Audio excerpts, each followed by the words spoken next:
What is up, DCS crew? It's Carlos back at it again today with a interesting knife that has finally come out from KaBar. Now, typically KaBar is synonymous with knives like the Dozier.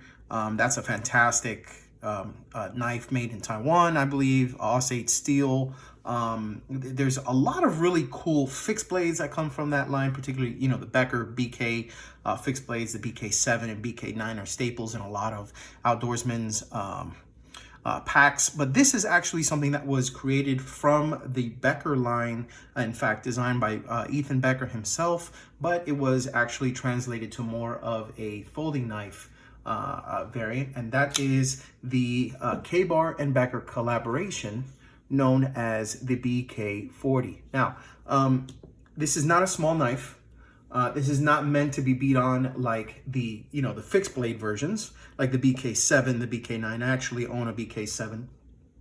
But there's a lot going into this. Now, I had the opportunity to go ahead and run into Ethan Becker at Blade Show 2021. And after the intro, he's going to say a little bit about the knife. And then I'm going to go ahead and give my thoughts as well. So stay tuned. After the intro, you're going to have a brief cameo from Ethan Becker from KaBar and Becker Knife and Tool. And then myself, which is going to go ahead and talk about the BK40 and what my thoughts are on it. So stay tuned.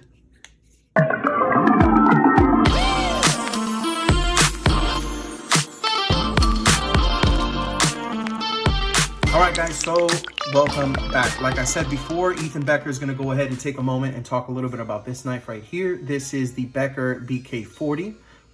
There's some cool stuff to this knife.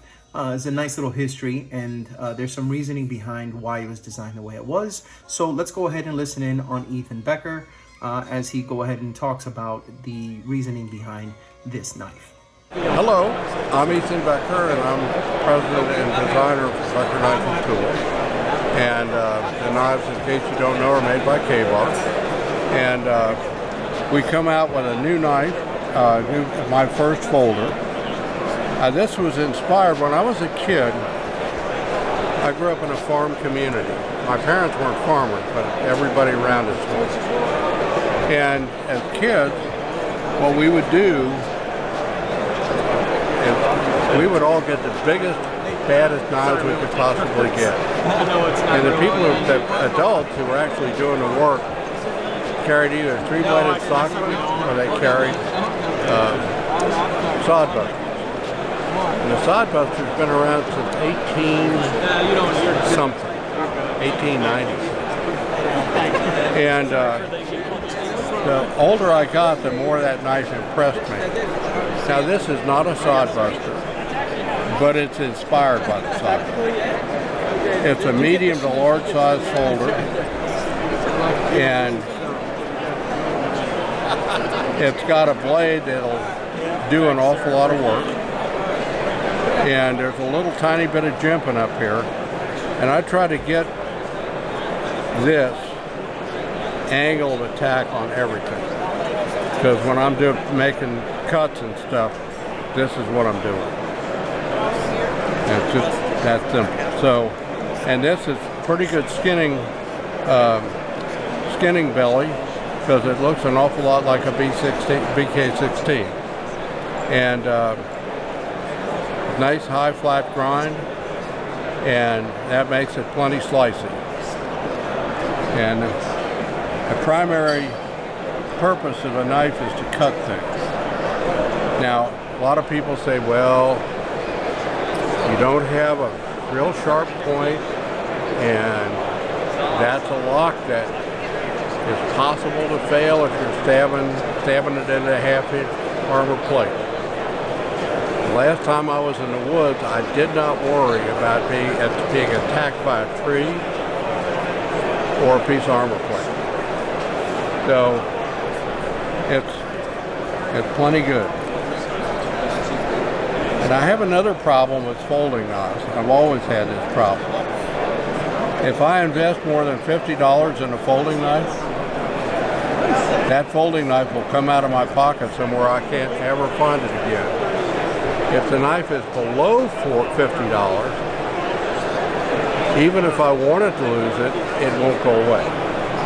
So to me, when I was I ran a recording studio for a while when I was a kid, and I literally would consume a Swiss Army Tinker every year. I would wear it out. So I've always looked at pocket knives, folding knives, pocket knives, as consumable items. I got a lot of, I just put $1,000 in 2 folders, but I won't be carrying those. Those are drawer queens. I know it in advance. I know it's stupid, but I like knives, and I don't just like my knives. So that's pretty much it. All right, some pearls of wisdom from the man himself, Ethan Becker there. So this is the Becker BK40. As you can see, it's not a small knife, and I'm going to go ahead and show you the reason why it's not a small knife right now. But actually, first, before I do that, let me go ahead and run the specs over here on your right-hand side. See if I can get a little bit more of it into the picture. There we go. Okay, so putting this right in the middle, we're going to go ahead and put just a few knives this time. Let's see, what am I carrying today? It's, here we go. The CGRB Centrals, which, by the way, if you haven't checked out Dylan Mallory's new design, the Forest, I'll go ahead and see if I can put a picture up. It is still on pre-order. It is available. It's his first OEM production knife, and it's going to be coming out really soon. Great price on that. So that's the CGRB Centrals. This is the Best Tech Eye of Ra. This is a, I'll put a smaller one up here. This is the Concept Knives Little Main Street. You can see it's a bit of a contrast there. More of a contrast in comparison. This is a ProTech SBR, which I have been really using and sharpening. That's why it doesn't have a really nice edge. I've just been cutting the hell out of everything with that thing and just testing out the S35VN from ProTech. This is the Feldspar. This is the small version from CGRB. Jade handles, D2 steel, made in China. And last but not least, this is one you don't see often. I haven't really shown this on the channel much.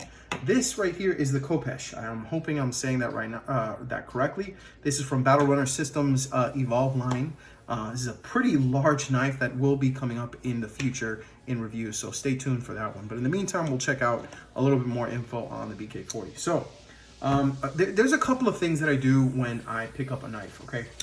First thing is first, I check out the ergonomics, which, I mean, if you're used to the fixed blade scales on the Becker BK series, you're going to notice that this feels very, very familiar, okay? So you're going to get that feeling right off the bat.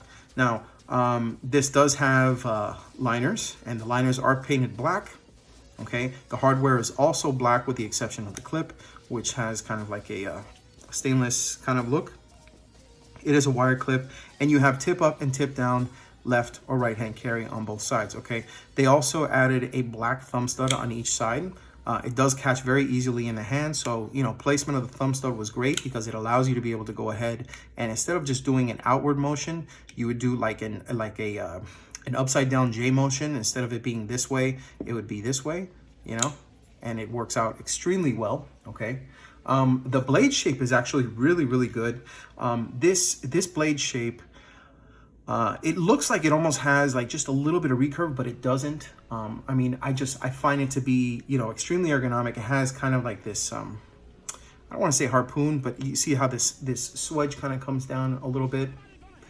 You won't really see it, but here on the top, it kind of just notches down just a tiny bit to add a little bit more tip to this without it being super thin at the front, because Becker really never had any knives that were very, you know, easy for the tip to break. Now, as far as sharpening is concerned, I do want to talk about this, and I want to talk about the reasoning why I'm mentioning this. Now, the sharpening that was done on this knife was subpar at best.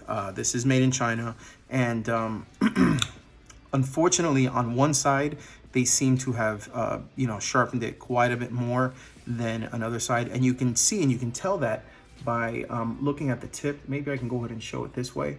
As you can see, it actually, you can see that the tip is kind of like leaning more on this side, and then has a, you know, just a kind of straighter angle on this side. So it's kind of looking like this instead of like this. So what I'm doing is I'm working on this knife and I'm trying to use it and stuff till it's dull. And then what I'm gonna do after that is I'm gonna take my KME and I'm gonna rip it a new one, and I'm gonna give it a brand new edge. I'm gonna put 20 degrees on each side. I think that would work really well with this particular knife. It's got some nice thick blade stock, but it has performed really well so far. The grind has been nice. I mean, there's something about it that, you know, while it's a larger sized folder, you know, for somebody such as myself, you know, I typically carry folders that 3 1/4, you know, blade, a little bit more than 4 inches in length.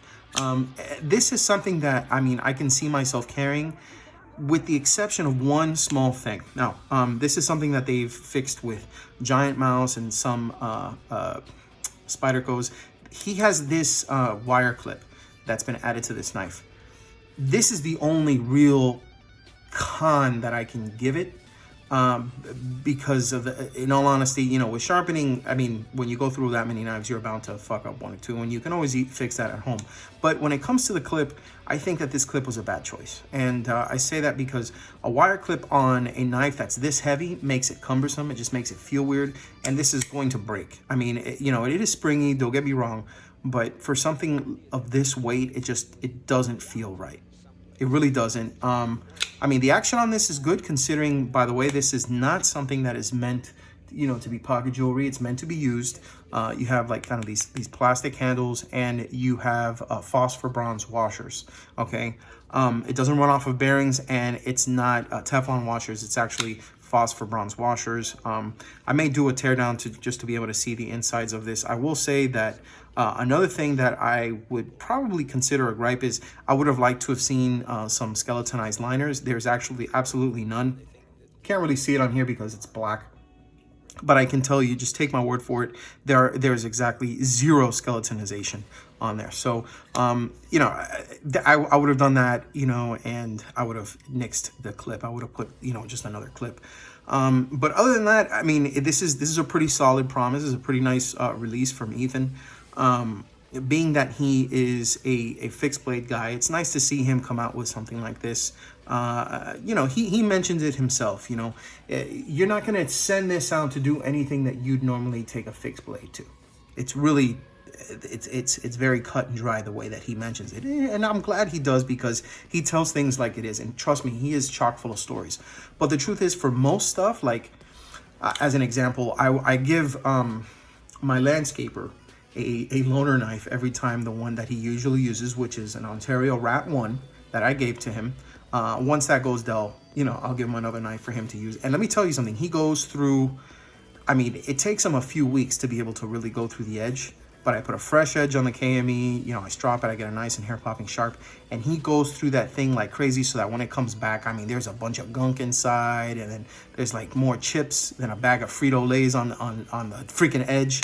And this would be a great one for him to be able to use. It's a nice, it just feels in the hand like it's heftier, like you can get more purchase out of it and do more with it because of just the thickness of the you know, the scale, and just overall, you know, the knife. It feels very capable in the hand, and it performs extremely well for everything that I've thought, you know, I've tested it against it. And I mean, just a bunch of different media. I think this would be great for, you know, just the standard workers, landscapers, that sort of thing. Also, if you choose, even though these scales are smooth, you can get, like, say, some sandpaper. You know, you can rub this down, or you can even take people who do like a soldering iron, and people who do, you know, the oh crap, what's it called? Stippling on the types of firearms and stuff. And I'll go ahead and see if I can show one really quick of a frame. This would be great for that kind of thing. Like, you could take, you know, this part right here, put a line, and then here and here do another line, and just stipple it, you know, and give some really good purchase in the hand if you choose. But the truth is, it's worked fine for me so far. I mean, it's plastic, it is what it is, so you can manipulate it that way. But things I would change, I mean, obviously I'm going to use this edge, I'm going to reprofile it. I would have added some skeletonizing, and I would have nixed the pocket clip. Now, it is tapped for a lanyard hole, but for something like this, I mean, you'd probably want to use a lanyard if you nix this, or if this ends up, you know, just breaking, you're gonna just, you know, leave that little piece of 550, you know, the paracord out of your pocket and just pull it out with this. And I don't foresee this, you know, catching on anything and actually opening. But yeah, I mean, that would be the only thing, those would be the only things that I would say as a gripe, because this is actually a pretty promising knife. I'm glad I got this. I'm surprised more people aren't talking about it, because Ethan Becker is a titan of the industry, especially on the fixed blade front. He's, you know, he's been an avid outdoorsman. He's done a lot of tried and tested designs, you know, and working with KaBar, I mean, he's really been able to get a lot of his stuff out to the public, and the public has really enjoyed his stuff. So I'm surprised this hasn't been talked about more, but here is my review on the BK40. I hope this helps. If you have any questions, and if you're looking for any of the retailers that are selling this, please let me know. Reach out to me on Instagram at Daily Carry Solutions, or sound off below in the comments, and I'd be more than happy to assist you. Tell me what you think. Tell me, actually, let me know below what your favorite Becker design is. I mean, there's a whole slew of them through KaBar. Personally, I think the BK7 is just a fantastic middle of the road, you know, knife that can really do a punch a lot higher than its pay grade. And I think that this knife has a lot of promise too. I would change a couple of things, but you know, again, that's just me. So that said, yeah, I guess I'll see you guys next time. If you have any questions, feel free to hit me up on Instagram or via email at dailycarrysolutions@gmail.com. That's it. I am going to go ahead and put this back in the pocket and get some more use out of it, and let you know when I go ahead and put an edge on this, how it performs once that's done. And yeah, we'll see you then. So in the future, expect a part 2 of this. Just saying. All right, guys, take it easy. Remember, if you EDC, think of DCS. Peace.